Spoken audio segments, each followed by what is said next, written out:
नमस्कार, knocking-news.com में आपका स्वागत है। मैं हूं गिरिजेश वशिष्ठ। अच्छे दिन आने वाले हैं कहते कहते कहते कहते मुझे याद है मनमोहन सिंह भी हर बार ये आश्वासन देते थे कि महंगाई कम होगी, महंगाई कम हो जाएगी, दिसंबर तक कम हो जाएगी, और कभी कम नहीं हुई। और अब वो रफ्तार और डबल हो गई है। लेकिन अगर आप अतीत की बातों को भूल जाएं और वर्तमान को सोचें कि जो महंगाई बढ़नी थी बढ़ गई भैया, आगे का क्या हल है, तो आज के वीडियो में मैं आगे की तस्वीर दिखाने वाला हूं। सबसे ज़्यादा मार किस पे पड़ने वाली है वो भी आप देखेंगे। कहीं मत जाइए, चैनल को सब्सक्राइब कर लीजिए। ऐसी महंगाई की स्थिति अभी पास्ट में नहीं रही है। टमाटर वमाटर जो हैं ये तो बहुत छोटा फैक्टर है।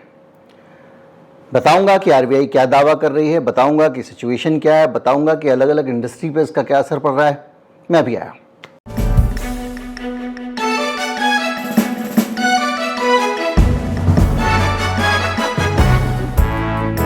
महंगाई का असर कोलगेट पे, महंगाई का असर माचिस पे, महंगाई का असर अलग अलग खाने की चीज़ों पे, चॉकलेट पे, बिस्किट पे कितना पड़ सकता है, आप इसका अंदाज़ा लगाइए। और चीज़ें जब महंगी होनी चाहिए तो इंडस्ट्री को तो खुश होना चाहिए, लेकिन इंडस्ट्री इसको लेकर चिंतित क्यों है, इसको अगर आपको समझना है तो नेस्ले इंडिया के चेयरमैन और मैनेजिंग डायरेक्टर हैं सुरेश नारायण। उन्होंने अभी एक बयान दिया है और उस बयान के मुताबिक हिंदुस्तान में महंगाई के कारण उनके कारोबार पर बुरा असर पड़ रहा है। और उनका कहना यह है कि इसके कारण ग्रामीण इलाकों में उनके उत्पादों की मांग जबरदस्त गिरने वाली है। जो उनका टोटल शहरी ग्रामीण सब मिला के जितना उनका जो टर्नओवर है उसमें 20% जो उनकी डिमांड है उसमें 20% की गिरावट आ जाएगी। यानी आज अगर जो सामान 5 लोग खरीदते हैं उनमें से एक आदमी खरीदना बंद कर देगा महंगाई के कारण। नेस्ले का सामान, नेस्ले के प्रोडक्ट कौन से होते हैं आप सब जानते हैं कि कॉफ़ी है उनकी, दूसरी इस तरह की चीज़ें हैं, चॉकलेट टॉफ़ी वगैरह हैं। इससे आप अंदाज़ा लगा सकते हैं कि किस तरह से महंगाई गांव के इलाकों में, और वो कह रहे हैं ख़ास तौर पे ग्रामीण इलाकों में। क्यों? क्योंकि ग्रामीण इलाकों में फसल पे जो असर पड़ा है उसके कारण गांव वालों की जेबें खाली, उनके हाथ में पैसे नहीं हैं। हमें आपको जो भी तस्वीर दिखाई जाए, आपको और हमें लगातार दिल्ली में बाढ़ आ गई, यहाँ बाढ़ आ गई, ये बह गया, वो मकान गिर गया, ये तबाही हो गई, ऐसा लग रहा था कि इस बार जल प्रलय आ गया है, ये तस्वीर दिखाई गई। लेकिन दरअसल भारत में सूखे के हालात हैं, सिर्फ आधिकारिक घोषणा होनी बाकी है। अगर आपको लगे कि नेस्ले वाला जो है वो जरूर मिला हुआ है, जिस तरह के बहुत सारे आरोप होते हैं, ये हो गया है, जैसे आपके रघुराम राजन पर रोक लगा रहे हैं। मैं बहुत सारी उन्होंने डिटेल बातें कही है नेस्ले वालों ने, लेकिन मैं उस पर जाना नहीं चाहता हूँ। थोड़ा व्यवसाय की खबर है और भी पकाऊ हो जाती है। तो आईटीसी पे चले जाएं। आईटीसी हिंदुस्तान में आशीर्वाद आटा ये वो तमाम प्रोडक्ट बनाती है। उसके भी चेयरमैन संजीव पुरी, और उन्होंने भी इस मामले में आवाज़ उठाई है। उन्होंने कहा है कि लगातार महंगाई बढ़ रही है और जो भारत के कारोबार हैं उनका इस पे बुरा असर पड़ रहा है, और इसके कारण तेज़ी से महंगाई, स्टीप इन्फ्लेशन उन्होंने शब्द इस्तेमाल किया है, और सप्लाई चेन डिसरप्शंस यानी सामानों की उपलब्धता में उठापटक, सामान जो कम आ रहा है, डिमांड कम हो रही है इसके कारण। और उनका कहना यह है कि short term challenges faced by the company ITC की तरफ से कुछ समय के लिए। शॉर्ट टर्म चैलेंजेस मतलब साल 2 साल के भी होते हैं इन कंपनियों के लिए। लॉन्ग टर्म अलग होता है, 10 साल 5 साल का, वो अलग मसला है। और इनका कहना यह है कि impact of El Nino as a critical factor to monitor despite moderating inflation की कमोडिटी प्राइस रिमेन्ड वॉलेटाइल। कुल मिला के जो की कमोडिटीज हैं, मतलब जो रोज़मर्रा के इस्तेमाल की चीज़ें हैं, उनका दाम तेज़ी से आसमान पे जाएगा। जब आसमान पे दाम जाता है तो क्या होता है, आसमान पे दाम जाता है तो माल कम बिकता है। जैसे जैसे माल महंगा होगा उसकी डिमांड कम हो जाएगी। यानी ये जो बड़े बड़े कॉरपोरेट है ना, वो महंगाई से वो भी परेशान है। मैं और आप गरीब तो परेशान हैं ही। अब आप कहेंगे भाई ये तो खाने पीने की चीज़ें बेचते हैं, लेकिन खाने पीने की चीज़ों पे जब बात आ जाए, जब आदमी खाने पीने की चीज़ें भी ना खरीद पाए, तो समझ लीजिए कि महंगाई का हर इंडस्ट्री पे असर पड़ रहा है। हम लोग को लगता है महंगाई मतलब मेरे मिडिल क्लास के बजट पे असर पड़ गया या किसी गरीब के बजट पे असर पड़ गया, वो तो पड़ता ही है, लेकिन मेरे बजट पे अगर असर पड़ेगा तो कोई नहीं बचेगा। Textile industry, fashion industry, Hindustan की फैशन और टेक्सटाइल इंडस्ट्री परेशान है और हालत ये है कि उसकी डिमांड तेजी से गिर गई है। मॉनसून जो है 38 दिन का एक सामान्य मॉनसून आना चाहिए, जो कि इस बार 22 दिन आया है और 35% जिलों में भारत के अभी भी हम रेनफॉल की कमी देख रहे हैं। 5% लार्ज डेफिशिएंट रेनफॉल हुआ है। अगर आप इसको आगे और देखें तो इस पे मैं जाऊंगा, उससे पहले मैं आपको बताता हूं कि कैसे टेक्सटाइल इंडस्ट्री पे पूरा असर पड़ा है। महंगाई के कारण टेक्सटाइल इंडस्ट्री त्राहिमाम कर रही है। हालत यह है कि कंज्यूमर के जेब में पैसे नहीं है तो कपड़े कहाँ से खरीदे और फैशन इंडस्ट्री के पास कहाँ से सामान खरीदने जाए, क्योंकि जो आदमी सीधे गरीब नहीं है वो भी आखिर डिपेंडेंट तो गांव के वाले के ऊपर ही है ना। गांव वाला जब सामान खरीदेगा 60-70% तो वही लोग हैं, 70% से ज़्यादा, तो दुकानदार का सामान बढ़ेगा, उसके ऊपर बाद होलसेल का वाले का काम बढ़ेगा, उसकी जेब में माल आएगा, फिर वो जाएगा, फिर वो खरीदेगा फैशन के कपड़े, तो उसका असर पड़ रहा है। और उसका नतीजा ये हुआ है कि कई लोग, बड़े बड़े ब्रांड 70% तक डिस्काउंट देने को मजबूर हैं टेक्सटाइल पे और ख़ास तौर पे फैशन के कपड़ों पे, कि भैया दुकान है, शोरूम है, बिजली जलती है, मॉल का मेंटेनेंस है, कर्मचारियों का वेतन है, यही निकल आए बुरी तरह से। और उसका इतना ज़्यादा असर पड़ रहा है कि 70% तक डिस्काउंट आ गया है। कंज्यूमर बिहेवियर चेंज हो गया है। लोग अब कम चीज़ें खरीद रहे हैं, डिस्काउंट का इंतज़ार कर रहे हैं। ओवरऑल डिमांड पे बुरा असर पड़ा है और आर्थिक जो अनसर्टेनिटी है उसने सारी दुनिया हिला दी है टेक्सटाइल इंडस्ट्री की। तो अभी तक हमने जो चीज़ें देखी उसके हिसाब से भारत की 2 बड़ी एफएमसीजी कंपनियां कह रही हैं कि महंगाई से आईटीसी का 20% डिमांड कम हो गई है। इसके अलावा आपने देखा कि टेक्सटाइल इंडस्ट्री में, अगर मैं इस डिटेल में जाऊं, हर जगह पे आपको डिमांड में ड्रॉप दिखेगा।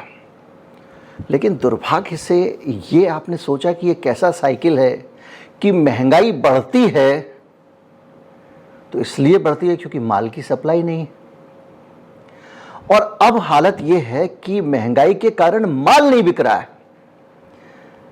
महंगाई इतनी ज्यादा है कि माल की डिमांड पे असर पड़ गया है। मतलब एक पूरा गोल साइकिल, विशेष साइकिल है जिससे निकलना मुश्किल है। प्रोडक्शन एंड पे कौन है? किसान है, जो आदमी अपने खेती उगा रहा है, वहां पे वो है, उसकी आमदनी तो कम हो गई, उसका माल कम होगा। जैसे प्याज वाले में हुआ, प्याज की आमदनी कम हुई है, सरकार ने कह दिया कि भैया हम प्याज के एक्सपोर्ट पर रोक लगाते हैं। वो कह रहा भैया मेरी 50 की जगह 40 ही किलो 30 किलो तो प्याज हुई थी, अब उसको भी आप महंगा नहीं बेचने दोगे तो मैं मर जाऊंगा। तो फिर क्या हो रहा है प्याज का? किसान का अगर उदाहरण ले लें तो वो ना तो कपड़े खरीद रहा है, लत्ते खरीद रहा, बाकी सामान भी उसने कट कर दिया। अभी इसका असर सोने पे भी पड़ेगा, इसका असर शादियों की खरीदारी। जब अच्छी फसल होती है तो लोग शादी की शॉपिंग करके रख लेते हैं कि लड़की की शादी के लिए मैं सोना खरीद के रख लूँ, मैं कपड़े खरीद के रख लूँ, ये करके रख लूँ, क्योंकि मैं 2-4 साल में शादी करूँगा तो मुझे ज़रूरत पड़ेगी। इस बार फसल अच्छी हुई है तो मैं फर्नीचर, सोफ़ा खरीद लूँ। ये सब पे असर पड़ने वाला है। अब आने वाले समय के लिए शक्ति का अंदाज, आरबीआई के गवर्नर क्या कह रहे हैं? उनका कहना यह है कि हालचाल ठीक ठाक है।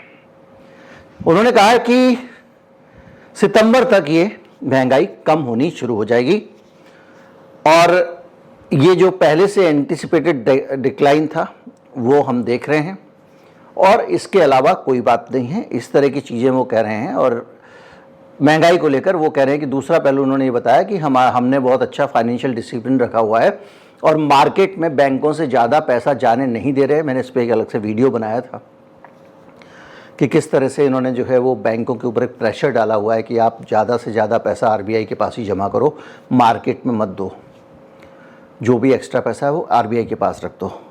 तो ऐसे में अब दिक्कत क्या हुई आप सोचिए। लगातार कोरोना आया, उसके बाद लंपी डिसीज़ आ गई, पशुधन मर गया किसान का, उसके बाद में उसके पास में दूध का उत्पादन कम हो गया, तो दूध की महंगाई भी अनप्रेडिक्टेबल चल रही है।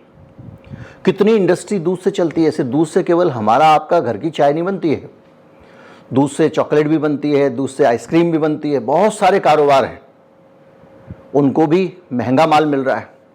तो अब शक्तिकांत दास जब कह रहे हैं कि भैया बहुत सस्ता हो गया, अब तो सस्ता होने, सब ठीक होने वाला है, सितंबर तक नीचे आ जाएगा, तो आपको क्या लगता है कि क्या ऐसा होने वाला है? तो आगे की तस्वीर हम देखते हैं। हिंदुस्तान में जो मौसम का हाल है वो ये है। अब आपने सारा का सारा समझ लिया कि भैया आरबीआई अब भी कह रहा है, दुनिया परेशान है, आरबीआई कह रहा है सितंबर तक काबू आ जाएगी। लेकिन सितंबर में क्या होने वाला है इसका हिसाब अब हम लगाते हैं। हमारे देश में जो पानी है, जब बारिश आती है तो बारिश आने के, मैंने अभी थोड़ी देर पहले आपको बताया था कि देश में बारिश कम हुई है। बारिश जब आती है तो हमारे देश में पानी को हम भर के रख लेते हैं। कहाँ रखते हैं? हमारे रिजर्वायर्स में। रिजर्वायर्स क्या, जो बांध बने हुए बड़े बड़े अलग अलग जगहों पे, उनके अंदर पानी भरा जाता है। अगर मानसून में, बरसात में आपके रिजर्वायर भरे नहीं गए, उनके अंदर पानी की कमी है, तो आने वाले समय में क्या होगा? जो अगली फसल, अभी ये फसल तो खराब हो गई आपकी खरीफ की, खराब मतलब इसको जो नुकसान होना था हो गया, क्योंकि रेन डेफिसिट है, मानसून कम हुआ है वगैरह वगैरह, लेट मानसून आया और ये तो करीब करीब सूखा ही गया है। मतलब आप समझ लीजिए कि सूखे का ऐलान हो जाएगा। थोड़ा सा वो डेफिसिट का लेवल जो अपना वो जांचते हैं, अगर 20% से नीचे बारिश हुई है तो उसको सूखा घोषित कर देते हैं। वो अभी मौसम विभाग तय करेगा। लेकिन बहरहाल अब ये जो पानी के रिजर्वायर हैं, ये आपकी रबी की फसल में काम आते हैं। अब अगर आपके रिजर्वायर खाली हैं तो क्या होगा? रिजर्वायर का पानी का स्तर 23% कम है, 23% कम है। उन लोगों को पढ़वा दीजिए जो कहते हैं ग्लोबल वार्मिंग हो रही है, आप पहाड़ पे बर्फ वो हो रही है, पिघल रही है, लगातार पानी नीचे आ रहा है, पहाड़ गंजे हो रहे हैं, और ये वो भी एक रिजर्वायर देखा जाए तो वो बर्फ वहाँ जमा है। लेकिन यहाँ तो सीन दूसरा है। अब अगर अल नीनो इफेक्ट जो है वो खैर तकनीकी हो जाए, ग्लोबल वार्मिंग से आ रहा है, तो ऊपर से भैया पानी पिघल क्यों नहीं रहा? खैर 23% नीचे है, और 10 साल का जो एवरेज है उससे 9% कम है रिजर्वायर्स में पानी। और अब की स्थिति के हिसाब से अगस्त की शुरुआत से बारिश में 7% की कमी है, और अगस्त की जो डेफिशिएंसी है वो 36% कम है। यानी शुरू से अभी तक 7% बारिश कम हुई है और अगस्त में 36% बारिश कम हुई है, और 1901 के बाद से ये सबसे कम बारिश हुई है। और अगर आप इस पूरे तस्वीर को देखें, फिर वो बहुत ज़्यादा वाटर कमीशन के डाटा पे जाएंगे आप, तो 150 रिजर्वायर्स में, इस पर डिटेल में जाने के बजाय सीधे ये समझ लीजिए कि पानी नहीं है हमारे पास। पानी कम होगा तो स्थिति जो है बहुत ख़राब होने वाली है। भारत में 23 बड़े डैम हैं ईस्टर्न इंडिया में, और 38% पिछले साल के मुकाबले उसमें पानी कम है। 42 रिजर्वायर्स जो दक्षिण भारत में हैं उसमें 10% कम है। इसी तरह से अलग अलग जगहों पे पानी की दिक्कत है। तो आप एक बात बताइए, ये कह रहे हैं कि ये फूड इन्फ्लेशन टेम्परेरी फिनोमेना है। मैंने मनमोहन सिंह का जिक्र शुरू में इसीलिए किया था जैसे ये आरबीआई के चेयरमैन कह रहे हैं, दोनों एक ही बिरादरी के थे दोनों, वो भी आरबीआई के ये आखिर तक ऐसे आश्वासन देते रहेंगे। जब पानी नहीं है भैया, फसल नहीं होने वाली है, तो तुम कैसे कह रहे हो कि महंगाई नहीं बढ़ेगी? यानी आने वाले दिन महंगे होने वाले। और ये बुरी खबर इस देश के लोगों के लिए है, इंडस्ट्री के लिए तो है ही, सरकार के लिए भी बुरी खबर है, क्योंकि अगला साल चुनाव का साल है। और जैसे जैसे इस तरह का क्राइसिस बढ़ेगा, इंडस्ट्री अपने ऊपर थोड़ी लेती है, कुछ समय तक अपने ऊपर लेगी, लोगों को नौकरी से निकालना शुरू कर देगी, फिर बेरोजगारी बढ़ने लगेगी। तो ये सिलसिला अब थोड़ा सा खतरनाक तरफ जा रहा है, सरकार के नज़रिए से भी, इंडस्ट्री के नज़रिए से भी, और सबसे ज़्यादा हमारे नज़रिए से। उम्मीद करता हूँ वीडियो आपको अच्छा लगा होगा। अच्छा लगा हो तो ज़्यादा से ज़्यादा लोगों तक पहुँचाएं, चैनल को सब्सक्राइब कर लें, मेंबरशिप ले लें। नमस्कार, जय हिंद।